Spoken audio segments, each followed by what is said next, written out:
Right, Scott, the last time you were at Wembley you were in the press box where I'll be on Sunday, but how do you think it'll feel to actually be in the thick of it on the pitch? Obviously we went down there the other day and we know how hot it's going to be on Sunday, so we're going to have to prepare ourselves, drink right, eat the right things and make sure we're well fluid, that we can go 90 or 120 minutes if we need to, but to walk out there with all your family, friends and everyone else watching will be an amazing feeling, but it won't mean anything unless we go there and win the trophy. Yeah, your confidence must be sky high after a Torquay performance. Yeah, obviously I think I've played 5 games and done okay in all 5, but no one will remember the Torquay game if we don't go to Wembley and win, so that's what we're all geared up to do and that's what we're looking to go there and do. Yeah, have you spoken to Bookie at all about his Wembley experience for Cheltenham? Has he mentioned it? He's mentioned it all for the last 2 years, so I'm sure he'll mention it again. I'm sure he'll mention it again. Just talking about your Wembley experience. So I'm sure he'll mention it again today at some point because he's done it every day for the last 2 years, so I'm sure it'll be out again today. Yeah, everyone at Cheltenham knows what sort of character Bookie is, and how good is he to sort of keep the spirits up if ever you're feeling a bit low, if you've made a mistake or if you're not playing as much as you'd like? Is he good for that? He's been absolutely brilliant. I can't speak highly enough of him. He's been brilliant. I love coming in every day knowing that when he's in, knowing that it's going to be a good session and a good work put on, but he's just great to, like, sometimes when you're not playing or whatever, he's good to keep your spirits up and he keeps you going in the winter months when things aren't going so well. He's just great to work with and he's great to have around the place, not just for the goalkeepers, but he's great with the outfield lads as well. Everyone looks up to him and respects him a lot. Yeah, when Mark first came in, I think one of the first keepers coach he brought in was Tim Flowers, wasn't it? But Steve Bookie brought in the start of last season, didn't he? And I think that's been a key move. Yeah, definitely. Like I say, everyone knows what he's like. He's an integral part of the backroom staff, and he doesn't just do the goalkeepers. He helps a lot out with the outfield players as well. And people go and speak to him and ask him things, and ask him that he helps out a lot. So the lads, we're lucky to have him. Yeah. How do you think you'll feel when you walk out to the warm up on Sunday? Obviously, Tottenham walking out and there were all the 5,000 Tottenham fans behind the goal was a great feeling, but there'll be even more Cheltenham fans there this weekend, and like I say, it's an unbelievable feeling. It makes the hairs on the back of your neck stand up. Yeah, and in terms of the sun, I mean, the stands are so big, you probably won't need a cap, will you? We were working it out because I think we were there about 3 o'clock the other day, and it was quite high.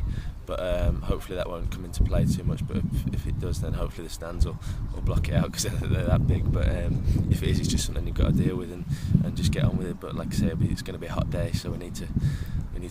We're sure we'll have red faces at the end, whatever happens.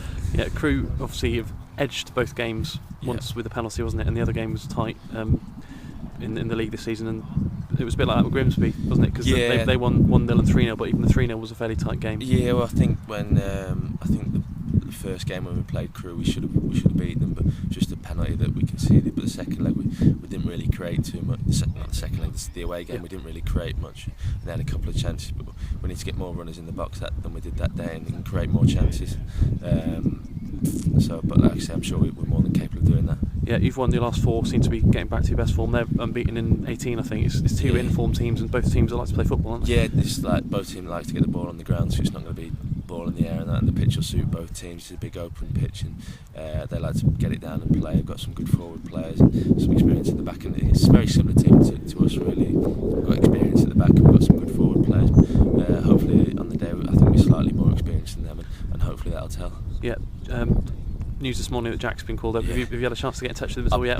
I've been driving, so I wanted to text while I've been driving, and I've come straight in. But I think he's in Mexico at the moment on holiday. But I'm sure he'll be on the first plane home. I'm really pleased for him because he's a great lad and he deserves his chance. And I'm sure he won't let anyone down if he gets that opportunity. Yeah, can you remember when he first came in for his first training session? Did you know anything about him then? I didn't know anything about him, to be honest. But obviously it just goes to show how much progress he's made over the last year, and that's credit to both Cheltenham and Birmingham and the work he's done at England and 21s, and like I say, I'm sure he won't let anyone down when he goes there. Yeah, what's he got that's so special, would you say? He's for a 19-year-old lad, he's very level-headed, very calm, and just takes things in his stride, and like I say, for a 19-year-old lad, his frame's unbelievable, and he's got everything. He just needs to, I'm sure next year he'll be championship playing every week, so that's what he'll need to do, just keep playing at the highest level possible for him, and then he'll just keep getting better and better. Yeah, back to Cheltenham. You played at White Hart Lane this season and some other big grounds, but do you think that'll help you when it steps out? Yeah, I think like some of the younger lads who've played at White Hart Lane as well, that'll help them going out on Saturday, knowing that it's just another big ground and we've just got to treat it. We know it's not another game, but we know how important it is. But won't mean anything unless we go there and finish the job off on Sunday, and that's what we're all geared up to do. Yeah, I remember after the Tottenham game you were saying that it shows Cheltenham have got a decent fan base. They could sell 5,000 out in next to no time, so it's another chance for you to sort of say come back and watch us a bit more regularly. Yeah, definitely. I mean, I think the chairman said the crowds have been up this season because we've been doing so well. Like I say, there was 5,000 at Tottenham and there's going to be 10,000-12,000 at least at Wembley.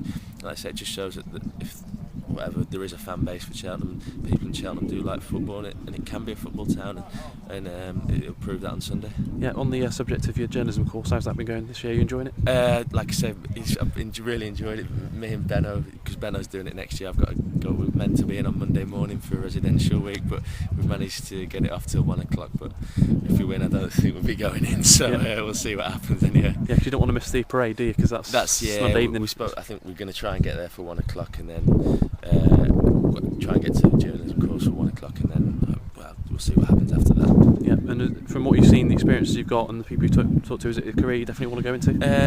I'm not sure yet. I'm not sure. Just see what.